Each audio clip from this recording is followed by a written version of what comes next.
Selamat pagi dan salam sejahtera bagi kita semua. Seiring dengan perkembangan zaman, tak dapat dipungkiri bahwasanya penggunaan telepon seluler telah menjadi kebutuhan primer di kalangan masyarakat. Melalui Badan Pusat Statistik, bahwasanya diketahui data penggunaan telepon seluler semakin tahun semakin meningkat. Namun, jumlah penggunaan telepon seluler dengan adanya jumlah data yang masuk ke dalam internet berbanding lurus. Hal ini merupakan suatu proses digitalisasi. Proses digitalisasi merupakan proses untuk memasuki suatu akses website, internet, dan lain sebagainya dengan menggunakan data pribadi. Berdasarkan yang kita ketahui bersama, data pribadi merupakan suatu data yang harus dijaga, dilindungi, dan dirawat kerahasiaannya serta keasliannya. Apabila data tersebut tercemar, tentu akan sangat merugikan dan berdampak bagi diri masyarakat itu sendiri. Dapat kita ketahui bersama, tak beberapa lama ini semakin mencuat ke permukaan akan kasus-kasus mengenai kebocoran data pribadi. Tentu hal ini sangatlah menjadi keresahan di lingkungan masyarakat.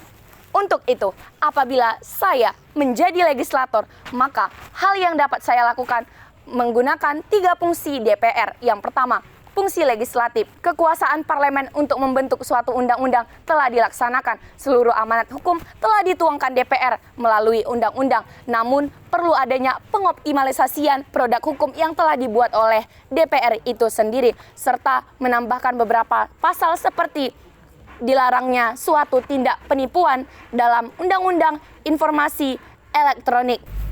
Yang kedua adalah fungsi pengawasan. DPR sebagai fungsi pengawasan memberikan atau membentuk suatu tim satgas yang mensosialisasikan produk-produk hukum yang telah dibuatnya dan membentuk untuk memberikan edukasi. K2P, kewaspadaan, kecermatan, dan pengawasan. Kewaspadaan dan berhati-hati akan data pribadi yang dimilikinya.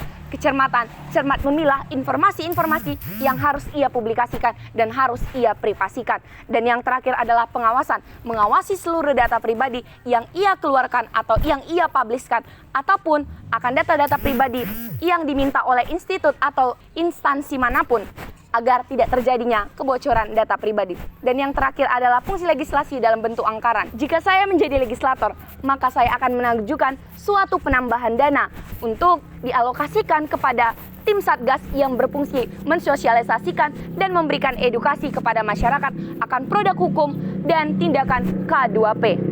Sinergi yang baik akan tim satgas yang bekerja untuk mensosialisasikan dan memberikan edukasi tentang adanya tindakan K2P, kewaspadaan, kecermatan, dan penguasaan menjadi solusi kita pada permasalahan ini. Sekian dan terima kasih.